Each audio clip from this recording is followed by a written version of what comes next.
ನಮಸ್ಕಾರ ವೀಕ್ಷಕರೇ, relax studio Kannada YouTube ಚಾನೆಲ್ಗೆ ಸ್ವಾಗತ. ನಾನು ರಚನಾ. ಇವತ್ತು ನಮ್ಮ ಜೊತೆ ಇದ್ದಾರೆ ಪ್ರಖ್ಯಾತ ಆಸ್ಟ್ರಾಲಜರ್ ಹಾಗೂ ನ್ಯೂಮರಾಲಜಿಸ್ಟ್ ಜೊತೆಗೆ ಟ್ಯಾರೋ ರೀಡರ್ ಆದಂತಹ ಬ್ರಾಹ್ಮಿಣಿ ಅಂಜಲಿ ಅವರು. ಬನ್ನಿ ಅವನ ಈ ಕಾರ್ಯಕ್ರಮಕ್ಕೆ ಸ್ವಾಗತಿಸೋಣ.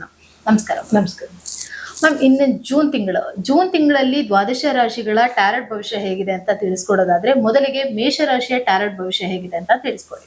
ಖಂಡಿತ. ನಮಸ್ಕಾರ. ರಿಲ್ಯಾಕ್ಸ್ ಸ್ಟುಡಿಯೋ ವೀಕ್ಷಕರಿಗೆ ನನ್ನ ನಮಸ್ಕಾರಗಳು. ಬನ್ನಿ, ಈ ಮೇಷರಾಶಿಯ ಒಂದು ಮಾಸ ಭವಿಷ್ಯ ಜೂನ್ ತಿಂಗಳಲ್ಲಿ ಯಾವ ರೀತಿ ಇದೆ ಅನ್ನೋದನ್ನ ನಾವು ಟ್ಯಾರೋಟ್ ರೀಡರ್ ಪ್ರಕಾರ ನೋಡ್ತಾ ಹೋಗೋಣ. ಮೇಡಮು 3 ಕಾರ್ಡ್ಗಳನ್ನ ತೆಗೀತಾರೆ. ಆ 3 ಕಾರ್ಡಲ್ಲೂ ಕೂಡ ಅವರ ಒಂದು ಸ್ಥಿತಿ, ಈ ಪ್ರೆಸೆಂಟಲ್ ಲೈಫ್ ಹೇಗೆ ನಡೀತಿದೆ ಅನ್ನೋದನ್ನ ನೋಡ್ತಾ ಹೋಗೋಣ. 3 ಕಾರ್ಡ್ ತಕ್ಕೊಡಿ ಮೇಡಮ್.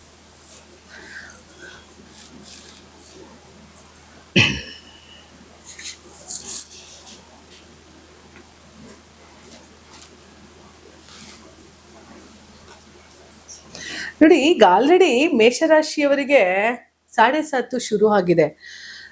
7.5 ಶುರು ಆಗಿದೆ ಅಂತ ಅಂದ್ರೆ ಲೈಫಲ್ಲಿ ಪೂರ್ವಾಜಿತವಾಗಿ ಬರುವಂತಹ ಹಿಂದೆ ಮಾಡಿದಂತಹ ಕರ್ಮಗಳು, ಈಗ ಮಾಡಿದಂತಹ ಕರ್ಮಗಳು, ಮುಂದೆ ನಾವೇನ್ ಮಾಡ್ಬೋದು ಅವ 3 ತಿಳಿಸಿಕೊಟ್ಟು ಹೋಗೋನೆ ಶನಿ ಪರಮಾತ್ಮ.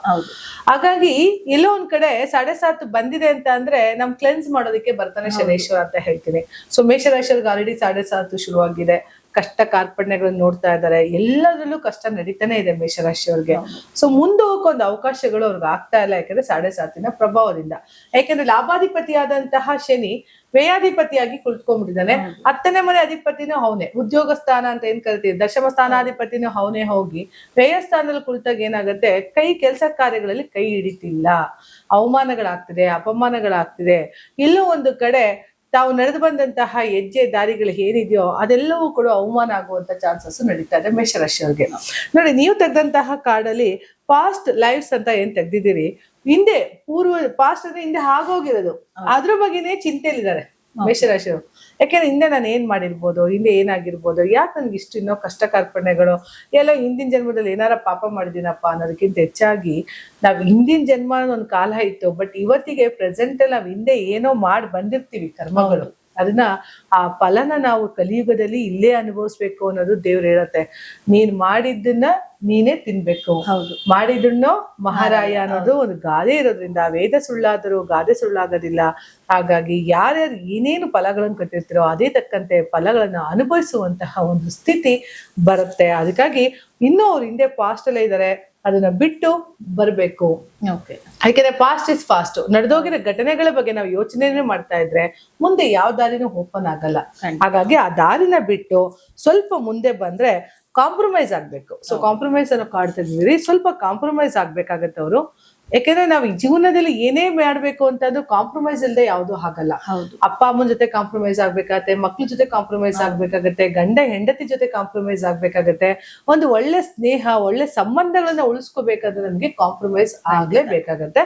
ಹಾಗಾಗಿ ಸ್ವಲ್ಪ ಮೇಷರಾಶಿಯವರು ಸ್ವಲ್ಪ ಕಾಂಪ್ರಮೈಸ್ ಆಗಿ ಖಂಡಿತ ಒಳ್ಳೇದು ಆಗ್ತಾ ಇದಾರೆ. ಖಂಡಿತ ಮೇಷರಾಶಿಯವರು ಒಂದ್ ಕಡೆ ಅಡ್ಜಸ್ಟ್ ಆಗ್ತಾರೆ. ಇರೋದೇ ಹೆಂಗೇನೋ, ಬಂದಿರೋದೇ ಹೆಂಗೇನೋ, ಅನುಭವಿಸೋಣ ಬಿಡು, ಜೀವನ ಬಂದಂಗೆ ಅನುಭವಿಸ್ತವ್ರೆ, ಅದು ಒಂದು ಕಾಂಪ್ರಮೈಸ್. ಹೌದು ಅಲ್ವಾ? ಸೊ ಅದಕ್ಕಾಗಿ ಆಲ್ರೆಡಿ ಅನುಭವಕ್ಕೆ ಶುರು ಆಗೋಗಿದೆ. ಬಿಡು, ಬಂದಂಗ್ ಬರ್ಲಿ, ನೋಡ್ಕೊಳ್ಳೋಣ, ದೇವ್ರು ಇಟ್ಟಂಗ್ ಆಗತ್ತೆ ಅನ್ನೋದು ಕಾಂಪ್ರಮೈಸ್ ಆಲ್ರೆಡಿ ಬಂದ್ಬಿಟ್ಟಿದ್ದಾರೆ.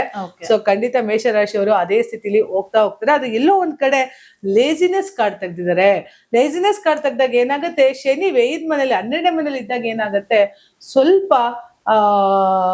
ಯಾವ್ದೇ ಕೆಲಸ ಮಾಡ್ತೀನಿ ಅಂದ್ರು ಕೂಡ ನಿಧಾನ ಆಗೋದು, ಶ್ರಮ ಮಾಡ್ಬೇಕು ಅಂದಾಗ ಸ್ವಲ್ಪ ಬೇಡ, ಇವತ್ತು ಹೋಗೋಣ ನಾಳೆ ಹೋಗೋಣ ಅನ್ನೋದು, ಕೆಲವು ಲೇಸಿನೆಸ್ ಶುರು ಆಗ್ಬಿಟ್ಟಿದೆ ಬಾಡಿಲಿ ಅಂತ ಅಂದಾಗ ಮಾಡ್ಬೇಕಾದಂತಹ ಎಲ್ಲ ಕೆಲಸ ಕಾರ್ಯಗಳಿಗೂ ಅಡೆತಡೆ ಆಗ್ಬಿಡುತ್ತೆ. ಹಾಗಾಗಿ ಸ್ವಲ್ಪ ಶ್ರಮ ಕೊಡಿ, ಮಾಡ್ತೀನಿ ಅನ್ನೋದನ್ನ ಮುನ್ನುಗ್ಗಿ ಮುಂದೆ ಆಗೋದನ್ನ ದೇವ್ರಿಗೆ ಬಿಡಿ. ಯಾಕಂದ್ರೆ ನಾವು ಏನೋ ಒಂದ್ ಹೆಜ್ಜೆ ಇಡ್ತಿದೀವಿ ಅಂತ ಅಂದಾಗ ನಾವು ಅದನ್ನ ದೇವ್ರ ಮೇಲೆ ಭಾರ ಹಾಕಿ ಹೆಜ್ಜೆ ಇಟ್ಟಿರ್ತೀವಿ. ಆಗಿದ್ದ ಘಟನೆಗಳನ್ನ ಮರೆತು ಜೀವನದಲ್ಲಿ ಆಲ್ರೆಡಿ ಕಾಂಪ್ರಮೈಸ್ ಆಗ್ತಿದ್ದೀರಿ.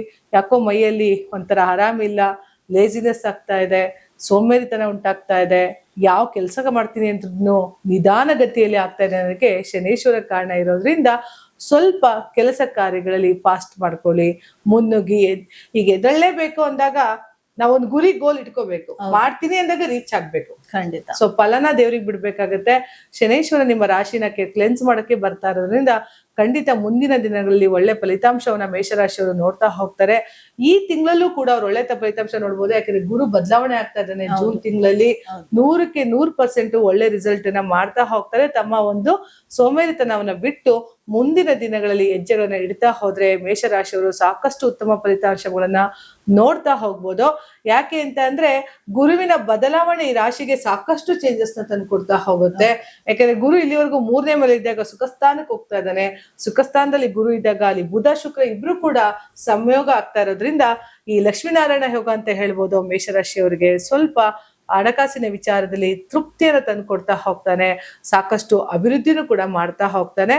ಜೀವನದಲ್ಲಿ ಏಳಿಗೆ ಆಗೋದಕ್ಕೆ ಸಾಕಷ್ಟು ಸಮಯ ಸಿಗ್ತಾ ಇರೋದ್ರಿಂದ ಇಂದಿನ ಜನ್ಮವನ್ನ ಕ್ಲೆನ್ಸ್ ಮಾಡ್ಕೊಳ್ಳಿ. ಮಾಡಿರೋ ಪಾಪಕರ್ಮಗಳನ್ನ ಬಿಟ್ಟು ಮುಂದೆ ನಾವ್ ಏನ್ ಮಾಡ್ಬೇಕು ಅನ್ನೋದನ್ನ ದಾರಿ ಕಡೆ ಹಿಡಿದ್ರೆ ಮೇಷರಾಶಿಯವರು ಕೂಡ ಈ ಒಂದು ಕಾರ್ಡ್ ಏನ್ ಹೇಳುತ್ತೆ ಅಂತ ಅಂದ್ರೆ ನಿಮ್ಮ ಸೋಂಬೇರಿತನನ ಬಿಟ್ಟು ಪರಿಶ್ರಮದ ಕಡೆ ಹೆಚ್ಚು ಗಮನವನ್ನ ಕೊಡ್ತಾ ಹೋಗಿ. ಖಂಡಿತ ಒಳ್ಳೇದಾಗತ್ತೆ.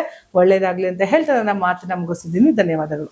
ನೋಡಿದ್ರಲ್ಲ ವೀಕ್ಷಕರೇ, ಈ ಒಂದು ಮೇಷರಾಶಿಯ ಟ್ಯಾರೋ ಟ್ರೇಡಿಂಗ್ ಹೇಗಿತ್ತು ಅಂತ. ಹಾಗಿದ್ರೆ ಬನ್ನಿ ಮುಂದಿನ ರಾಶಿ ಬಗ್ಗೆ ತಿಳ್ಕೊಳ್ಳೋಣ.